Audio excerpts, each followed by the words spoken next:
Приветствую всех! И вначале хочу вкратце рассказать дальнейшие планы по видео о катапульте. В сегодняшнем я постараюсь закончить рассказ о компоновочном эскизе, затем будет видео о создании непосредственно самой трехмерной модели на основе данного эскиза, видео о расчете в Simulation, об анализе в Motion. Также выложу видео с тем, как печатаются детали катапульты на принтере, уже доработанного варианта катапульты на основе полученных практических результатов ее испытаний, а, первого опытного образца, так сказать. К слову, печать этого второго доработанного варианта стало возможно только благодаря заказу, сделанному одним из подписчиков, за что ему, собственно, огромное спасибо.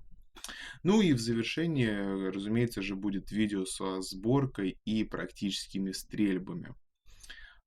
Для ускорения процесса я решил, в отличие от прошлой части видео, заранее нарисовать эскиз, а сейчас уже просто рассказывать о том, что, как, от чего и почему в нем сделано. Давайте продолжим то, что мы начали в прошлом видео, а именно построение храпового механизма.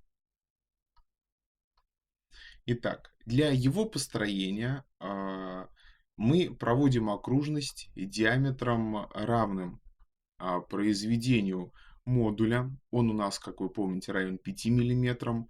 На число зубьев. Их у нас 20. Проводим вот эту окружность диаметром 100 мм. Это начальная окружность.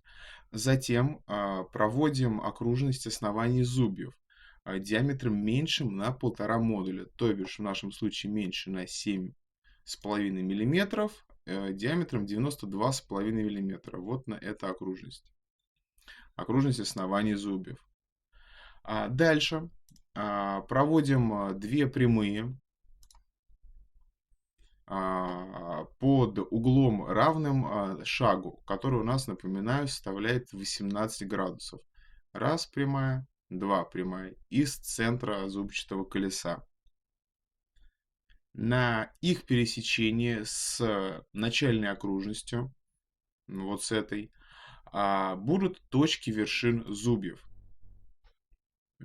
Раз точка и два точка. Это точки вершин зубьев, будущие. Дальше, от точки деления, то бишь, собственно, вот, ну, от любой можно, от верхней, можно там от нижней, я, например, начал от нижней. От точки деления откладываем хорду длиной равной модулю, то бишь в нашем случае 5 мм. Заметьте, что откладываем мы именно хорду, как можно видеть, не дугу, а именно хорду. Далее продляем эту дугу до следующей точки деления. Вот она. До следующей точки деления. Из нее, вот из этой точки, мы проводим прямую под углом в 30 градусов. Вот пошла эта прямая. Затем из середины вот этой второй хорды, вот ее середина, мы восстанавливаем перпендикуляр до пересечения с проведенной под 30 градусов прямой. Получаем вот эту вот точку. Из полученной точки мы строим окружность, вот эту вот, радиусом до вершин зубьев. Вот она. Получилась у нас эта окружность. Дальше, из точки пересечения этой окружности и окружности основания зубьев, вот эта вот окружность основания зубьев, вот точка пересечения с только что построенной нами окружностью, проводим прямую к вершине. Вот это вот прямая. У меня здесь просто уже радиус нарисован. Вообще вот из этой точки проводим прямую вот сюда, до этой точки. Вот, собственно, и все. Остается добавить радиус скругления, вот этот вот. И профиль зуба будет готов. Нам останется лишь размножить его круговым массивом в эскизе детали. Профиль зуба, собственно, вот он получился. Раз, его часть, два и три. И дальше, собственно, круговым массивом он повторяется 20 раз. Теперь добавим к эскизу профиль собачки. А,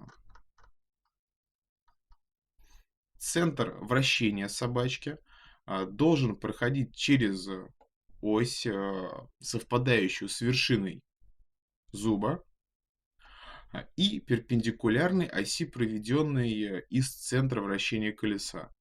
То есть, вот ось, проведенная из центра вращения колеса, вот эта точка вершины зуба, из нее опускаем вниз прямую, и вот на этой прямой должна находиться ось вращения собачки. Рисуем профиль, собственно, самой собачки. Следующим образом, вот это вот ее плоскость совпадает с плоскостью зуба. У них одна общая начальная точка вот эта, но длина вот этой грани у собачки она больше, она равняется модулю. В нашем случае 5 мм, и вот на эту величину она выступает за зуб. Нижняя грань у собачки также совпадает с плоскостью зуба, но в этом случае она уже наоборот короче. И ее длина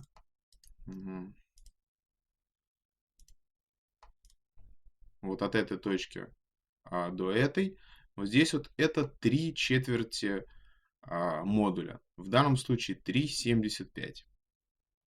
После того, как построены эти две грани, нам необходимо отвести нашу собачку от зубьев для того, чтобы исключить их контакт и немного расширить опасное сечение самой собачки. Для этого мы задаем угол между зубом и собачкой, равный в 5 для нижней и в 10 для верхней грани нашей собачки. Добавляем радиус скругления для зуба, для самой собачки. Их величины никоим образом не регламентируются. Единственное правило из соображений собираемости: радиус скругления зуба должен быть меньше, чем радиус скругления собачки. Далее. Ось собачки. У нас единственная возможность есть ее расположить на передней треугольной раме. Диаметр этой оси, вот он, 10 миллиметров, был определен в прошлой части видео, как вы помните. Кто не смотрел или забыл, может к этому вернуться. Там в конце я об этом рассказываю, мы это считали. Ось, разумеется же, мы располагаем по центру данной части треугольной балки. Да? Вот она здесь нарисована диаметром 10 миллиметров.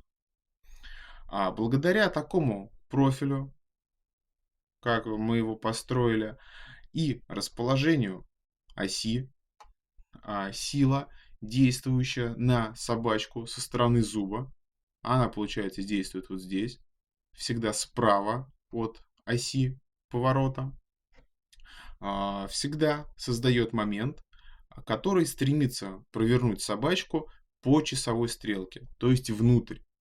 И благодаря этому, без приложения внешней нагрузки, внешней силы, она, то бишь собачка, никогда не откинется сама. То бишь это абсолютно стопроцентный самостопорящийся механизм. А вот для того, чтобы усилие было минимальным, усилие необходимое для того, чтобы ее откинуть и дать возможность колесу провернуться, как раз и нужно располагать ось вращения, вот, собственно говоря, на этом перпендикуляре. При таком расположении требуемое усилие будет минимальным. А для минимизации напряжений, которые возникают в опасном сечении собачки, вот в этом, заводить ее влево относительно оси нужно на минимально необходимую величину из соображения отсутствия контакта вот в этой части между зубом и собачкой. Принципы, собственно говоря, очень простые, я думаю, понятные всем, а главное, работающие и не раз проверенные. Также единой частью с собачкой, с ее осью, будет и рычаг, который будет уходить вот сюда, к спуску. Рисовать здесь целиком его эскиз я не стал. В нем нет абсолютно ничего интересного. Покажу уже потом готовую модель в сборке. Единственное, что хочу заметить, так это то, что необходимо гарантировать зазор между рычагом и зубчатым колесом. То есть вот он, зубчатое колесо, его диаметр, да, и мы задаемся какой-то определенной величиной минимального зазора, скажем так, да, между этим рычагом и зубчатым колесом. По сути, вот этот зазор, он и будет определять тот угол, под которым мы можем направить вниз наш рычаг к спуску. Также, так как у нас появилось отверстие в нашей треугольной раме, да, отверстие под ось, то это место в раме необходимо усилить. А, Опять же, делать вот эту вот окружность, да, то есть у нас профиль рамы, он будет идти вот так, здесь пошел, вот так, вот так, вот так, и пошел вниз дальше.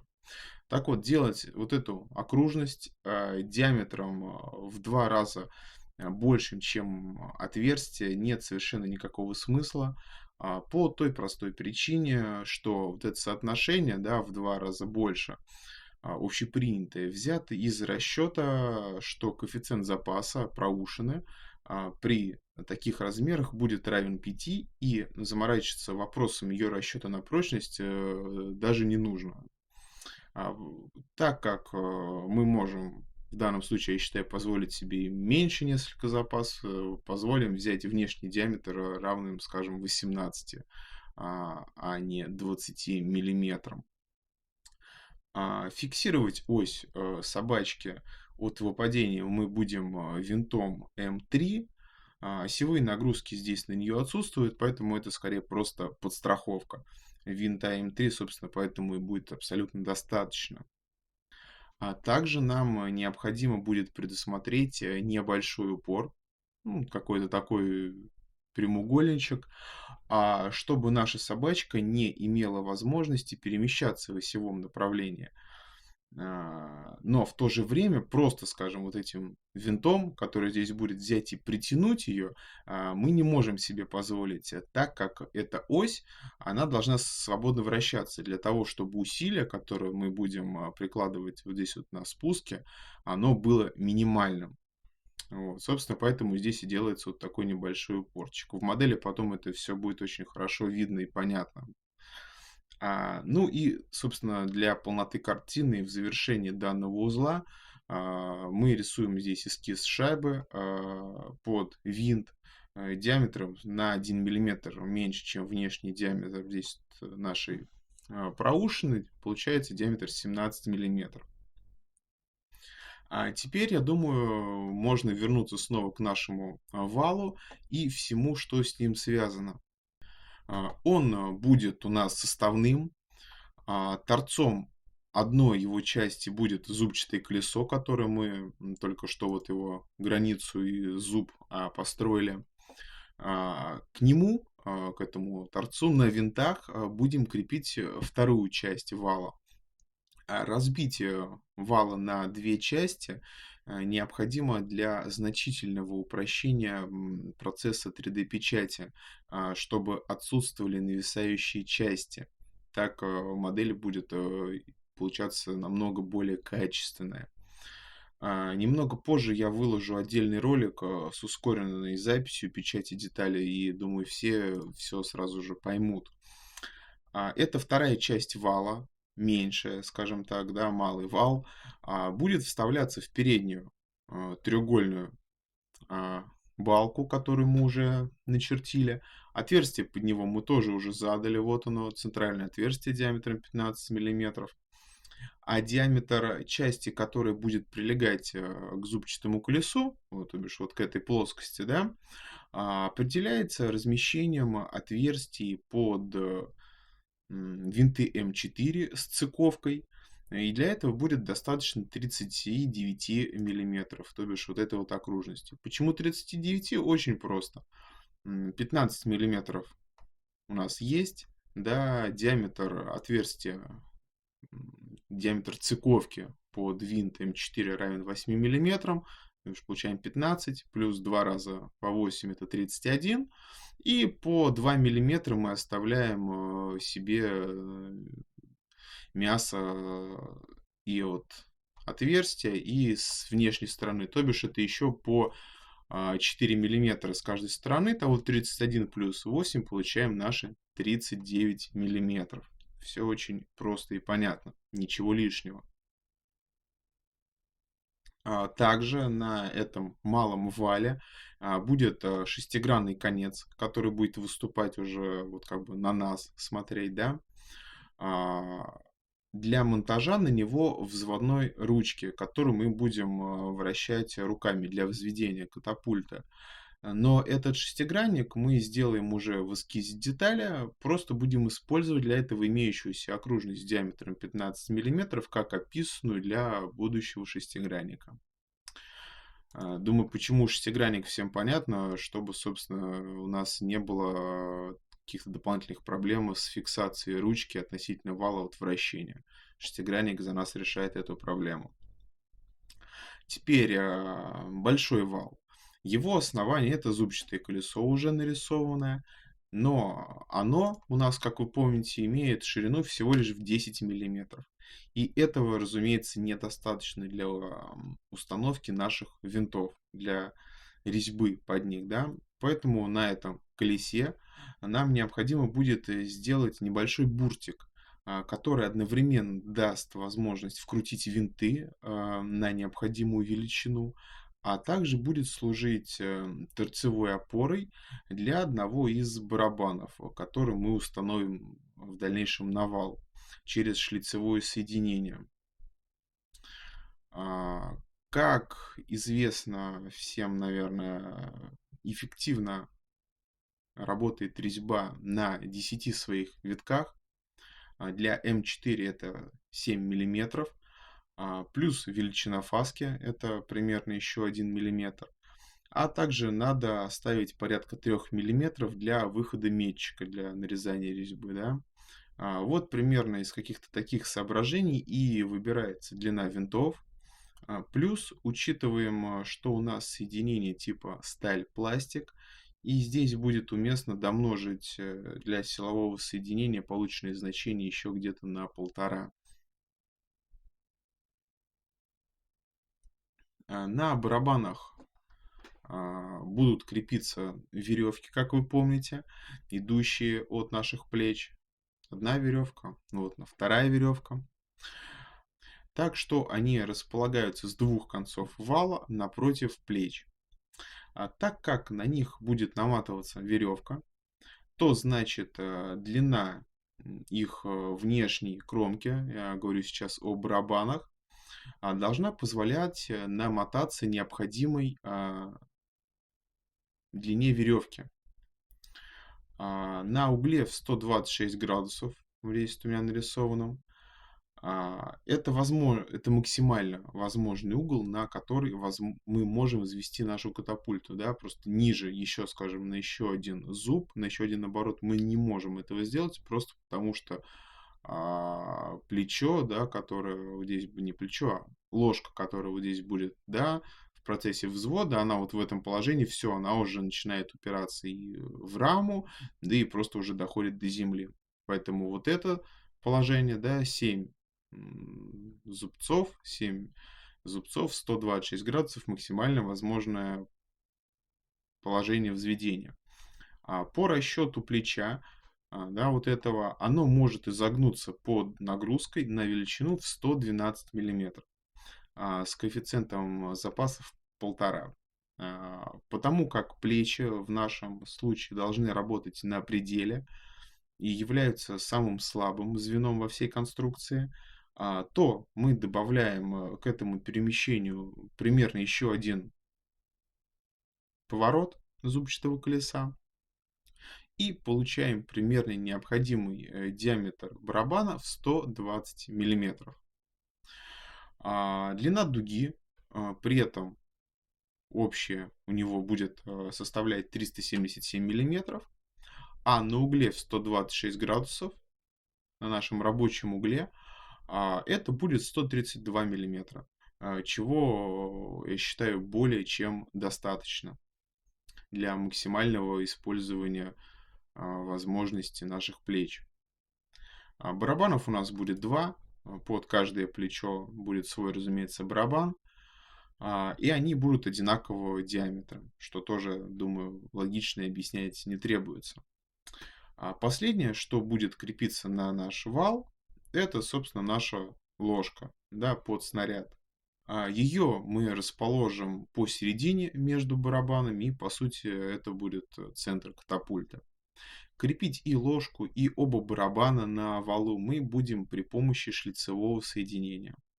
Так как всю конструкцию надо сделать одновременно и разборной, и при этом жесткой, чтобы не было никаких люфтов, ничего не болталось, то для более надежной фиксации и простоты монтажа мы будем делать также буртик на валу под каждое шлицевое соединение таким образом, чтобы одним торцом одеваемые части, то бишь два барабана и ложка, упирались в этот буртик. И тем, то есть определялось их положение еще более четко и было зафиксировано вообще в одном из направлений. Значит, чтобы все это собиралось, все эти три элемента, три шлицевых соединения, необходимо делать три шлицевых соединения разных диаметров. От самого маленького на конце у задней треугольной балки, да, до самого большого с противоположной стороны у зубчатого колеса. Исходя из этого, мы будем подбирать диаметр вала в различных частях. По краям, в местах монтажа в треугольной балке, он уже у нас задан, определен, это 15 миллиметров. Также скажу, что расчету мы подвергнем лишь шлицевое соединение ложки с валом, так как на него приходится удвоенная нагрузка в сравнении с соединениями барабанов с валом. Начнем с шлицевого соединения дальнего барабана с валом. Так сказать, начнем по возрастанию, по порядку. Чтобы не изобретать велосипед, мы просто-напросто обратимся к ГОСТу на шлицевые соединения. Это ГОСТ 1139. Так как соединение у нас для шлицов не сильно нагруженное, то мы выбирать будем из легкой серии размеров, да, и минимальный диаметр вала при этом может быть 23 миллиметра, как мы видим, да.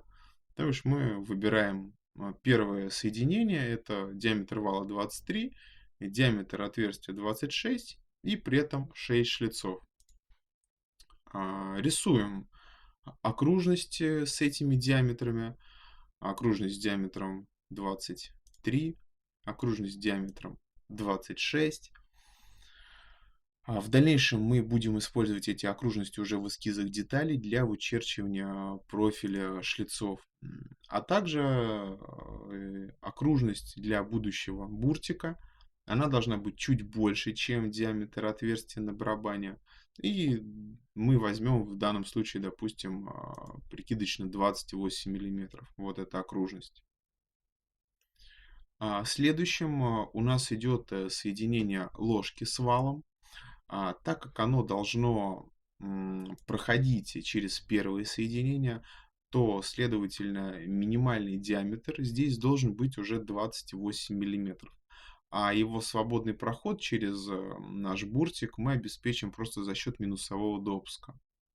По ГОСТу, если посмотреть на таблицу, нам подходит вот это вот соединение с диаметром вала 28, диаметром отверстия 32 и снова 6 шлицами.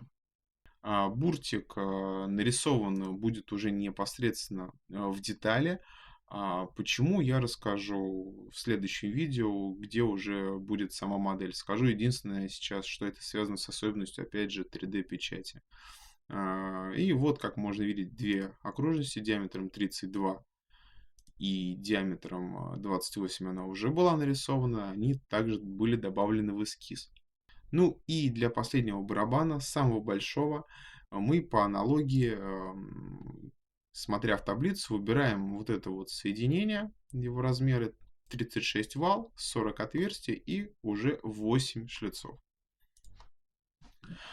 А, Теперь, когда мы все это нарисовали, вот эти две окружности, последние мы добавили, 36 и 40, рассчитаем наиболее нагруженное шлицевое соединение. В упрощенном виде расчет проводят по напряжению смятия, по допустимому напряжению смятия, принимая допустимые значения несколько заниженными. Определяем высоту рабочей поверхности шлица для этого, да, она обозначается буквой H и рассчитывается как диаметр отверстия минус диаметр вала, деленный пополам, минус 2c, где c это размер фаски. Подставляем наши цифры для шлицевого соединения ложки и получаем 1 мм. Далее определяем средний диаметр шлицов, буковкой DM он обозначается, и считается как диаметр отверстия плюс диаметр вала, деленный пополам. Я думаю, здесь вообще никаких вопросов быть не может, это очень элементарно и понятно. И, собственно, посчитав эти два значения, отсюда мы определяем требуемую длину соединения шлицевого из расчета по напряжениям смятия. Эта длина, ну, в данном случае, по сути, толщина места соединения барабанов и ложки, да, определяется по формуле 2, умножается на наш момент, делится на подсчитанный средний диаметр шлицов, на количество этих шлицов, на высоту рабочей поверхности шлица и на допустимое напряжение. Подставляем наши цифры. 2 на 2100. Размерности в ньютонах на миллиметр подставляется. Здесь 30, здесь 6, здесь 1. Здесь цифра подставляется, разумеется, как всегда, в мегапаскалях. Для выбранного типа пластика в данном случае это 9,8 мегапаскаля. Проводим расчет, получаем цифру в 2,3 мм.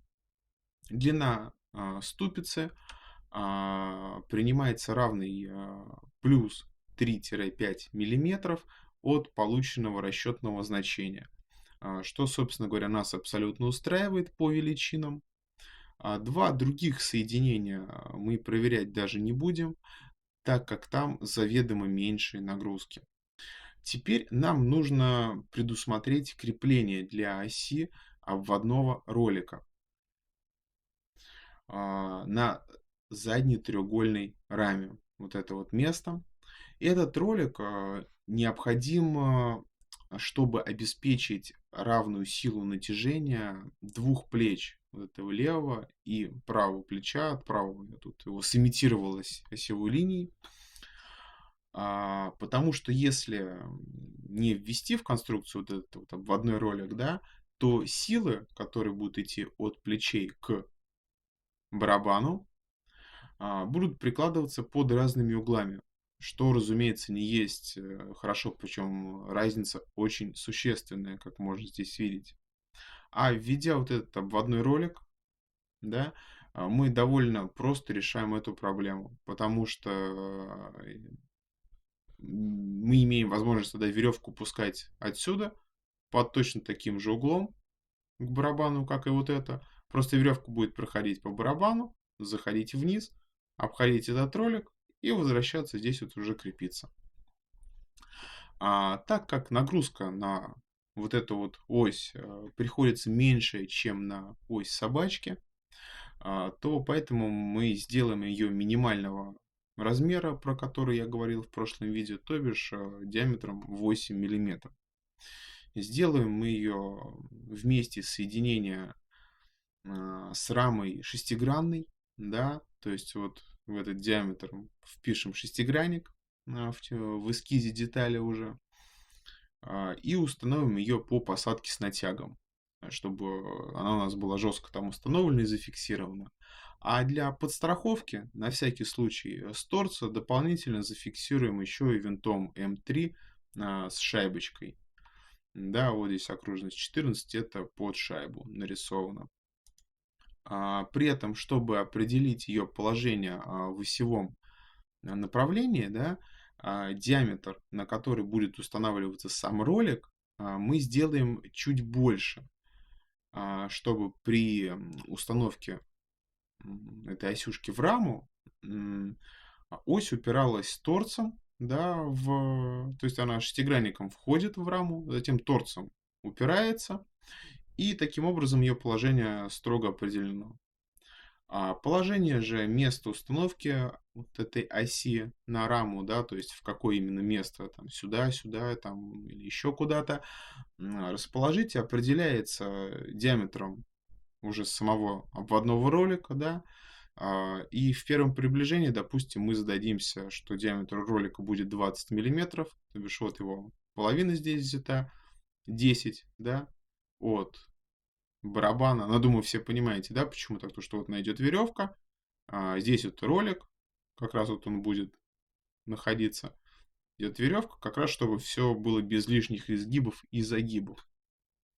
Ну и, разумеется, так же, как в случае с передней рамой, ослабленное место мы усиливаем.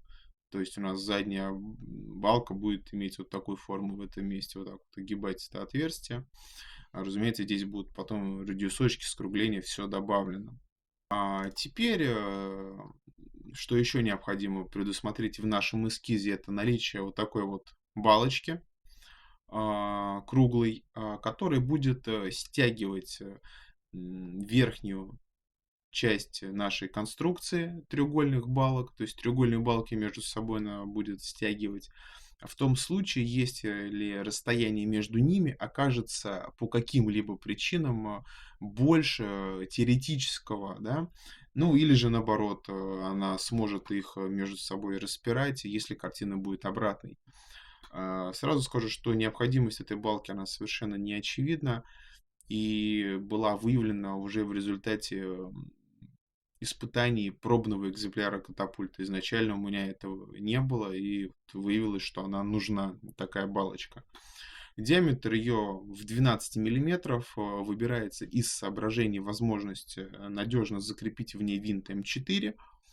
Да, по длине она будет на 5 миллиметров меньше, чем теоретическое расстояние между балками.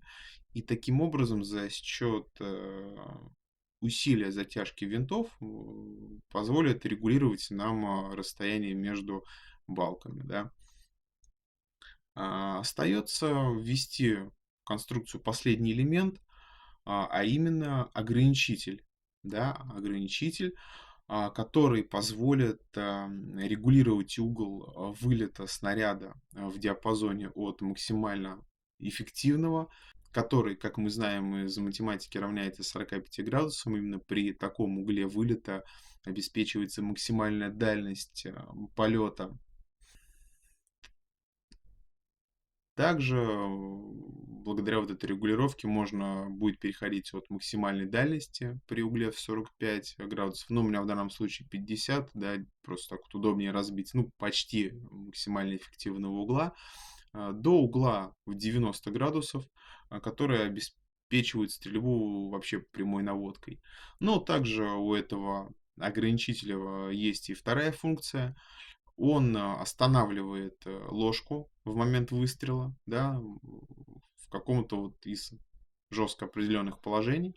Если его не будет, то есть, допустим, вот здесь нет никакого ограничителя, да, то при выстреле рычаг разгоняется. Разумеется, он в этой точке не останавливается, он продолжает свой ход. И при сильном взведении высока вероятность того, что он просто ударится в этой части о поверхность и может сломаться. Что, кстати, в реальных механизмах многих моделистов, да, оно, в общем-то, не раз это можно наблюдать было. Роль ограничителя самого у нас будет выполнять обычная ось, которую мы будем устанавливать вот в такие отверстия, расположенные, как я уже говорил, под углом от 50 до 90 градусов. Да, причем вот эта дуга, разумеется, она не одна такая, да, этих дуг их будет две, они находиться будут на определенном расстоянии с двух сторон от от рычага ложки, да. А внизу, вот здесь вот, для закрепления вот этих вот дуг, мы введем поперечную балку, вот такое вот сечение 22 на 12 миллиметров, в которой будет сделан, разумеется, посередине паз под установку вот этих вот плеч, дуг точнее, по аналогии с плечами, которые мы уже сделали ранее. С той лишь разницей, что фиксацию винтом мы будем проводить не поперек, как это будет вот здесь сделано, а вдоль. То есть вот так вот, прям насквозь будет проходить винт. Основные габариты этой балки 22, 12 миллиметров определяются возможностью размещения в ней двух крепежных винтов М4 с цыковкой. Как вы помните, по 8 миллиметров эти отверстия, да, плюс по 2 миллиметра оставляем а, по центру между ними и 2 миллиметра от краев. Собственно, отсюда получается 22 миллиметра. Ну и 12 миллиметров также 8 плюс по 2 с каждой стороны. Вот они 12 миллиметров. А в местах установки непосредственно дуг мы предусматриваем утолщение, да, для того, чтобы дуга поместилась. С одной стороны 8 миллиметров, здесь будет располагаться головка винта с цыковкой, а с другой стороны меньше 4 миллиметра, потому что здесь просто будет винт входить и все. Головки ничего уже не будет.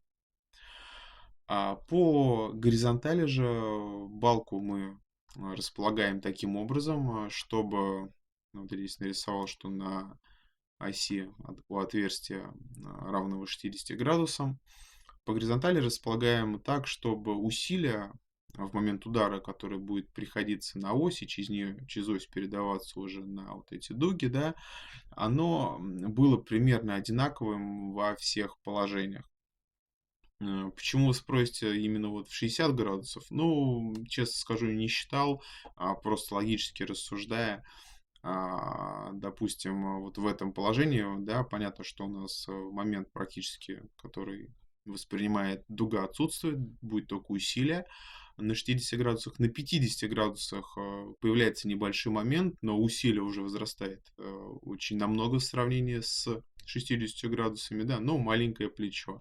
В обратную сторону другая история, то есть, например, при 90 градусах вот здесь вот уже достаточно приличный момент возникает, но сила удара уже намного меньше.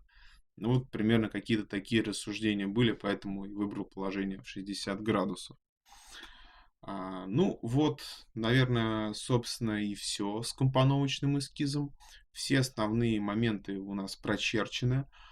А, Об остальных особенностях конструкции, проектирования, они здесь еще будут. Очень многие, которые, разумеется, не видны на компоновочном эскизе нашем.